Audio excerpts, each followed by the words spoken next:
Unmasking Women in Crisis, 3 Keys to Navigating Life's Inevitable Big Challenges.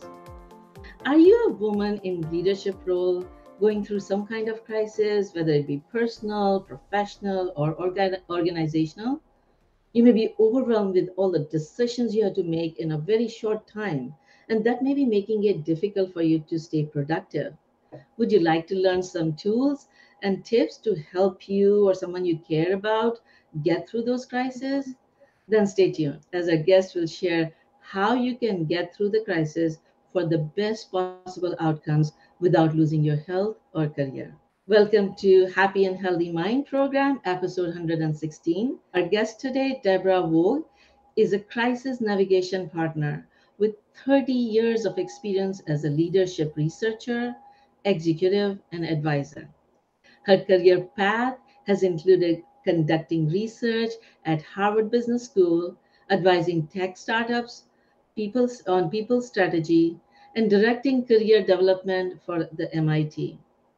She earned a BA in psychology and American Studies from Wellesley College and an MBA from MIT Sloan School of Management. She's a trained mediator and ombudsman.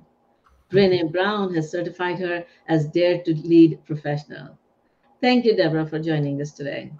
Thank you for having me. Welcome. And I'm your host, Dr. Rozina-Happy. I help leaders stop burnout and optimize their mental wellness with precision medicine.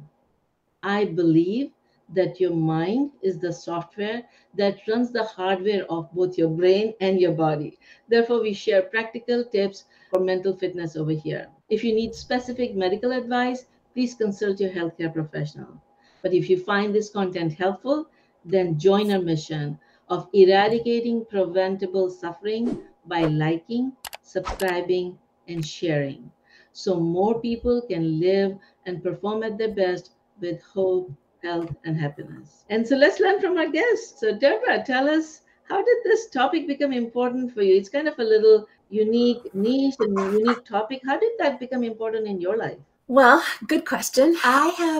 I was a leadership and career coach and an organizational change consultant with my own business for about 17 or 18 years, on top of the years I'd spent doing that work with for other organizations as an employee.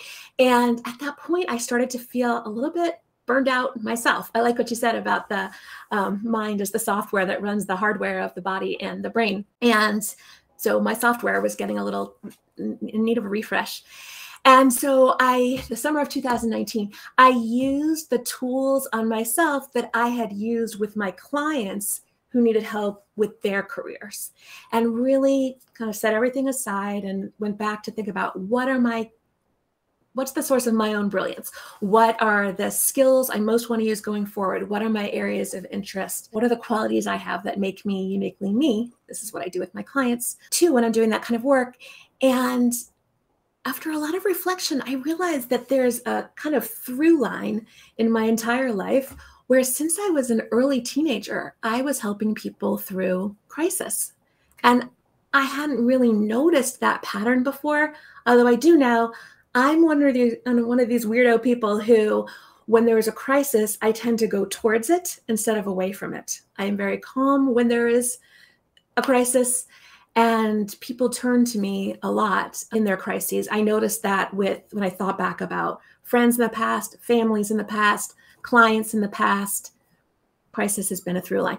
So I think that I had been getting a little bit burned out because having been through so many crises myself, and I know we all go through crises, I was getting a little bit bored working with the clients who were just trying to make change that would be nice to have, but not urgent, not time sensitive, not something that they felt kind of desperate about. And I realized I get most engaged when the stakes are the highest for my clients.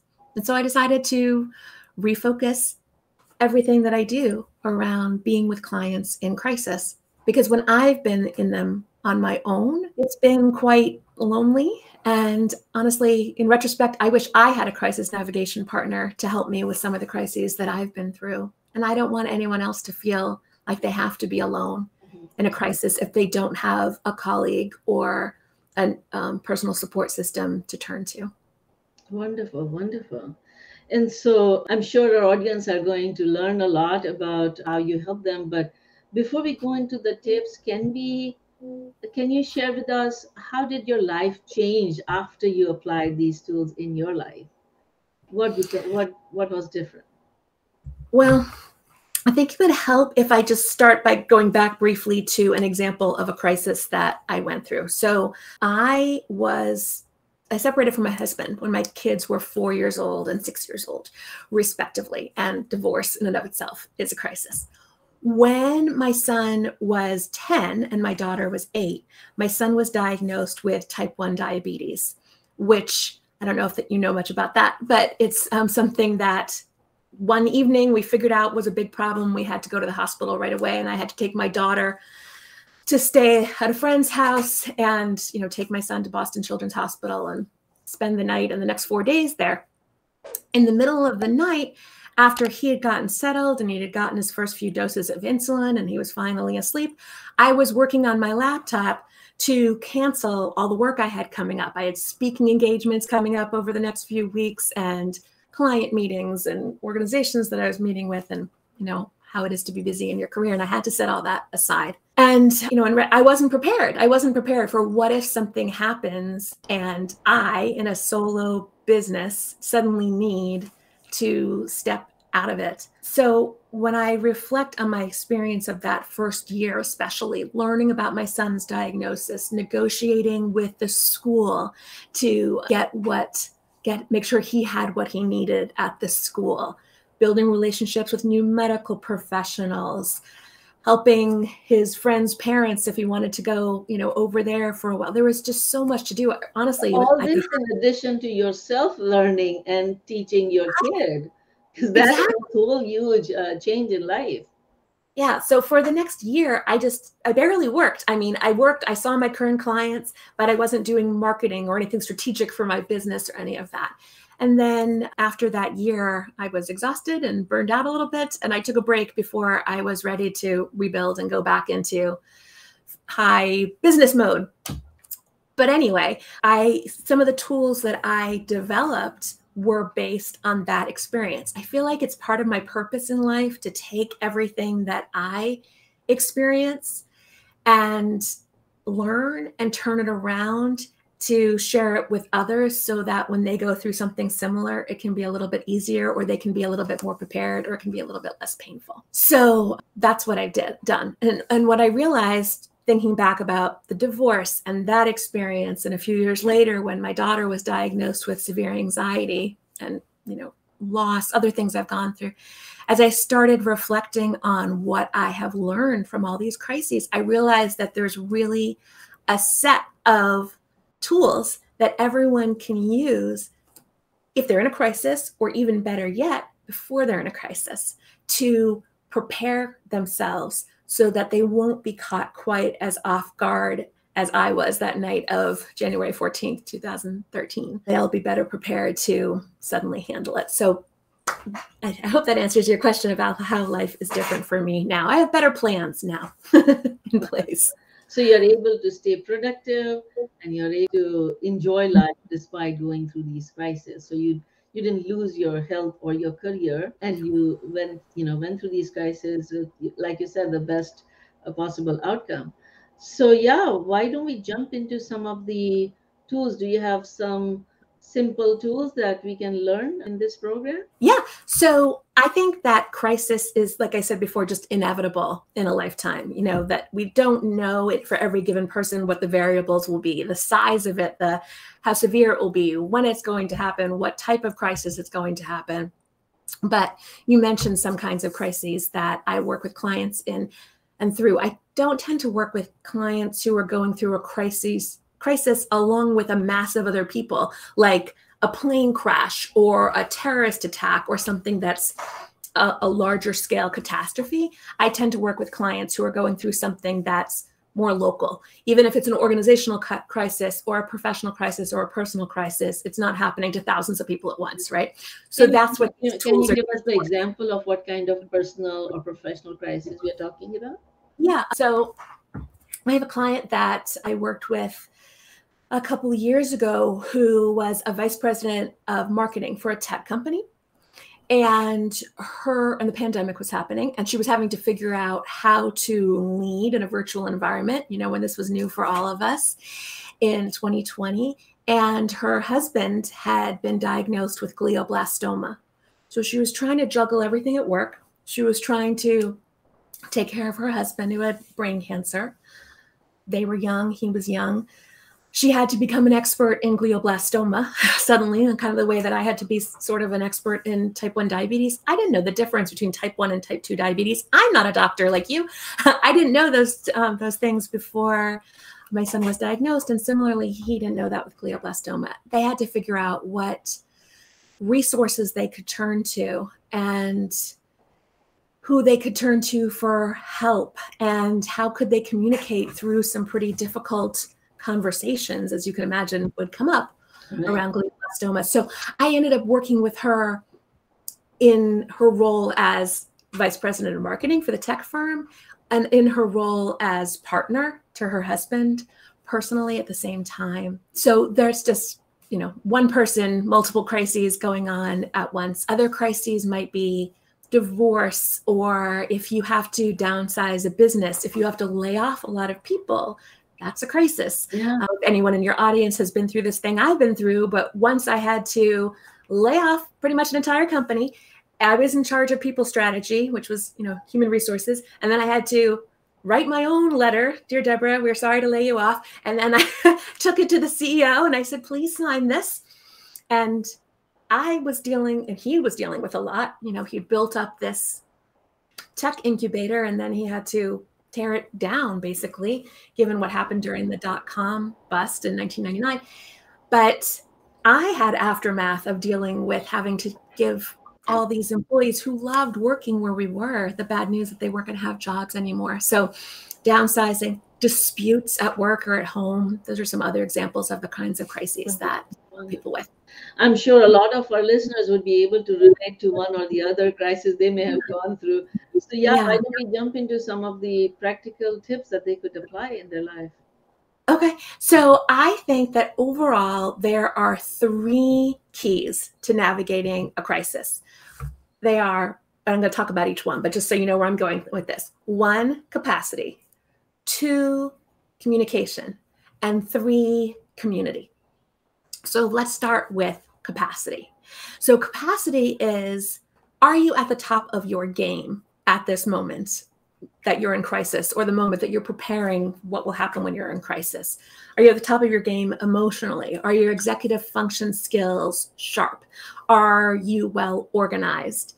Do you know where to find important papers? Do you have contingency plans in place? What if you do have to shut down your business because you get sick, for example? Do you have a plan for that, and who would help you? Do you have enough time available to handle a crisis? If not, we have to look at how can you scale back to increase your capacity? What can you let go of? What's on your plate that you can delegate? And then some things that seem like they take up time in and of themselves, but really can help increase your capacity are, 1, self-care. And I know I have been in crisis when people would say, okay, Deb, Aiden's in the hospital. You've been here. You haven't left the hospital for 3 days now. Why don't you let me stay here? And why don't you go out and go for a walk? And I was like, I can't leave. We're in a crisis. At the moment when you're in a crisis and someone suggests some self-care, it seems ridiculous. But the truth is that when you do take some time out for yourself, it regenerates your capacity so that when you come back an hour later or a day later, you have more energy, you have more juice in your cup that you can share. Yeah, I always use the example of you charge your phone at the end of the day, right? So if you don't charge in time, then you will be totally out of battery. So you want to charge when there's a little bit left, or when you're driving somewhere and your tank is getting empty and this is going yellow and red, and it's indicator saying that you need to fill the gas. You can keep going and get stuck in the middle of nowhere, or you take a break, fill your gas so you can go longer. Yeah. And if you are not in crisis now and you're listening to this and you're thinking, oh gosh, I guess I will experience crisis at some point, I want you to think about, do you have a self-care routine now? Do you have regular things that you do for yourself or regular appointments that you go to? If not, now's the time to set it up, because you'll really rely on those once you get into crisis mode. And when you're in crisis mode, it's a whole lot harder to take time to stop and take care of yourself, like I was saying. So if you have a system already in place for it, like getting gas on a regular basis, whether or not your tank is empty, you get gas every Thursday, that's the kind of thing that's going to help. So those are just some ideas of ways to increase capacity, which is the first C. When you're in a crisis, you have to make conscious, careful choices so that you don't drain your capacity. You have to really think about, is this necessary right now, this action, or should I not take it because I need to focus over there? And a lot of the people in my community, personally and professionally, are what I call hypercompetent. And I don't know if this resonates with you, but I know I have been hypercompetent, which is you're so good at getting things done, it's almost not good for you. Like everyone relies on you to get things done because you're the organized one and you know where all your important papers are. And if you're hyper competent, kind of suffering from hyper competency, and you don't have it under control where you're functioning well with it, then you might not have those systems in place that we were talking about to take care of yourself.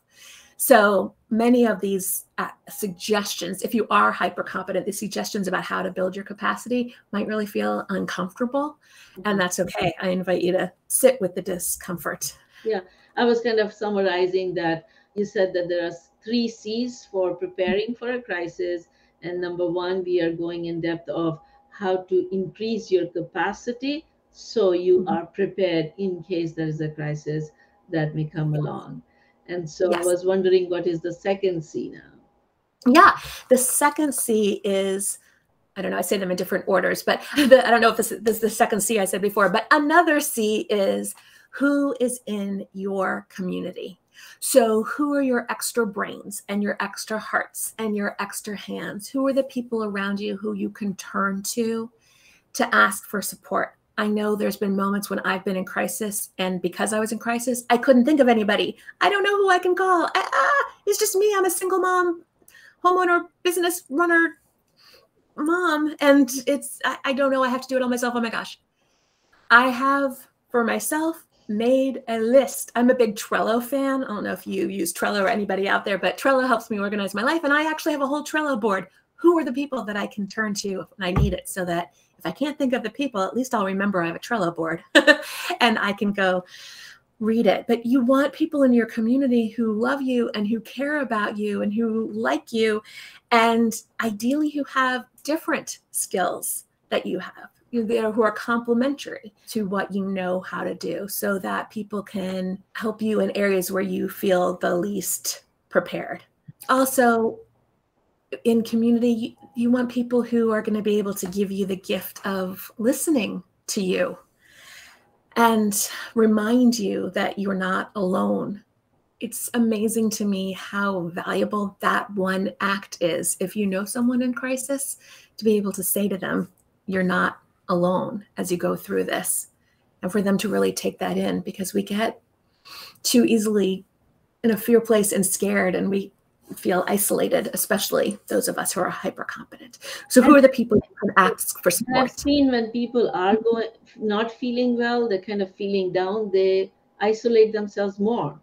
And the people who are kind of helper kind, like, they're always available for others, they also have hard time asking for help. That's right. And so you are saying opposite. You are saying learn to ask for help.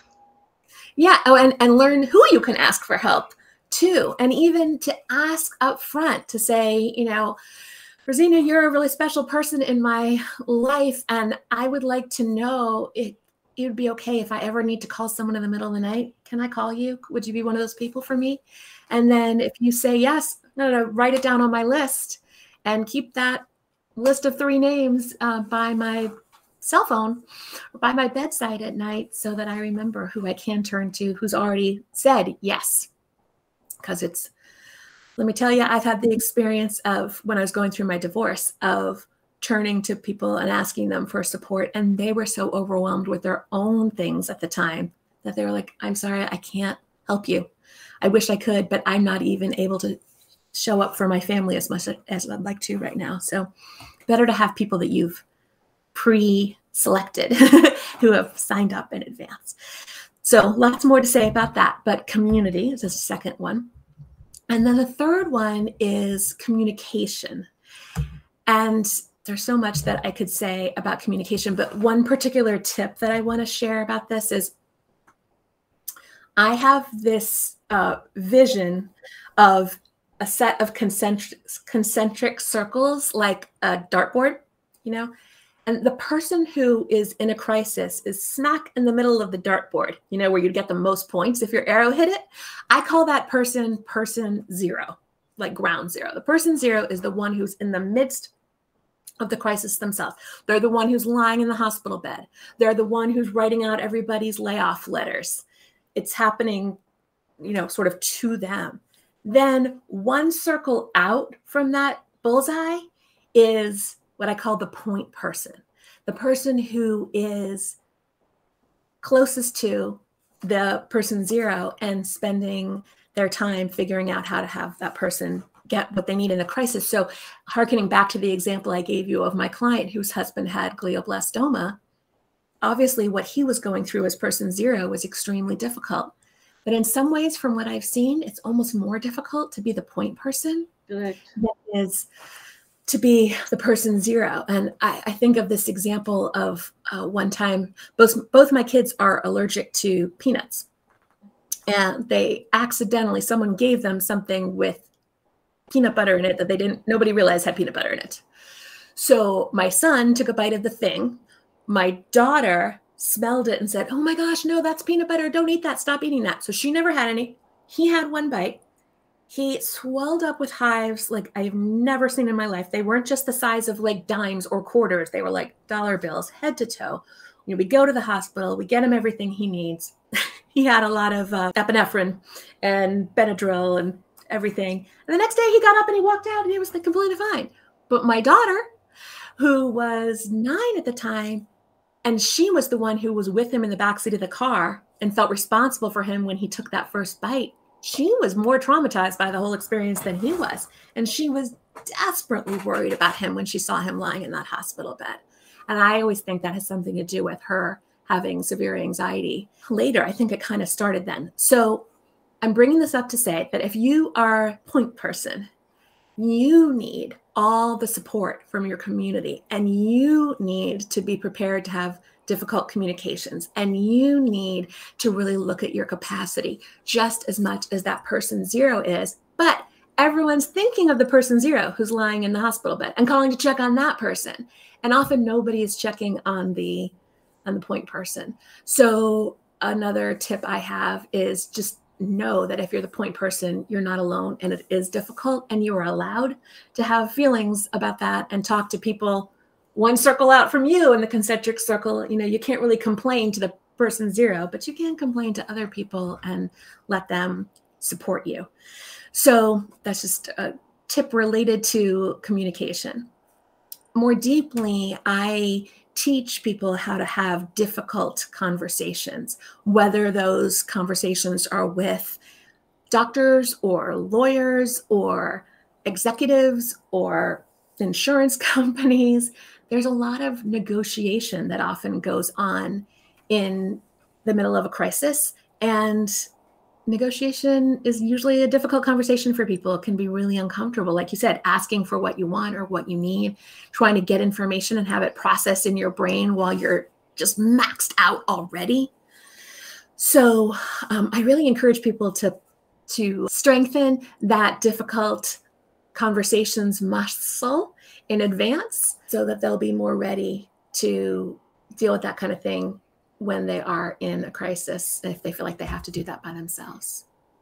Well, the two questions that are coming to my mind right now. Number one is, just thinking that you would be in crisis, it's kind of hard for people to think about it. And because it's uncomfortable, It's like, when Yeah. you're preparing the will or preparing advanced directives, you have to think Yeah. about, okay, when you would be so sick that you're not able to make the decision, whom do you want to make decisions on your behalf? Or like, what do you want to do when you die? Just this thoughts of like, being sick or being dead, it's kind of really hard. And then for a lot of people, kind of keep delaying those very important processes that are important for people who are left behind. Yeah. But in some way, being preparing for the crisis feels like that, that you will be in crisis. So then, oh my god, who would be available? Oh my god, I will have to ask somebody. And so I'm glad that you're kind of bringing it as kind of a regular planning process rather than Yeah. just taking it as the end of the world type of thing. So it's a situation that can commonly happen, and so it's good idea to, as you are doing your planning for different things in life, also plan for a potential crisis. What my mind is getting stuck is that a lot of people struggle with being open about what is going on in their life, and especially if there's crisis, to have those confident people, and then again expecting those people to be available. What if you identify one person but then that person is in crisis when you are in crisis, so you can't Yeah. depend on that? So how do you resolve those, number one, feelings of opening to somebody or asking and becoming vulnerable, and then how do you identify the right person when they may or may not be available when you are actually in crisis? Yeah. So I want to acknowledge what you're saying is that it is scary to project yourself into crisis. And, we can think of even more kinds of crises than I've already named in this conversation, and each one of them sounds terrible. So try not to worry about what the specific crisis is. Just try to focus on making a plan so you know who you can contact and how you can make more capacity and that you feel ready to have difficult conversations. I just want to give that tip. Also, now going back to your question, how do you identify the people that you can turn to? And you're right, you might have somebody in your list who turns out to be part of the crisis with you. There's a communications rule that has to do with those concentric circles I was just telling you about. If you are the point person, you can't complain to the person zero, but you need to comfort them. You complain one circle out from the person zero, or many circles out. So in general, you want to comfort in, complain out in terms of those concentric circles. I would suggest having more than one person on your list that you can turn to. Have 3 people, have 5 people, have 7 people, because you never know who's, like I said, going to wind up being in the crisis with you. Your sister might be the first person you want to call. What if something's going on with your sister and you're the point person and she's the person zero? Okay, so there's that. A lot of people have friends or family that they feel like they can turn to, and they have professionals that they feel like they can turn to, and some people don't. And that's where having a crisis navigation partner might come in handy. I don't think I explained to you what I mean when I say that I'm a crisis navigation partner, but I'm a designated confidential resource who can help you lead your way through difficulty to the best possible outcome. And I do that whether I'm helping you with strategizing for difficult conversations, or whether I'm helping you find the resources that you need at that time, or I'm helping you build your capacity, or helping you put systems in place that will expand your capacity.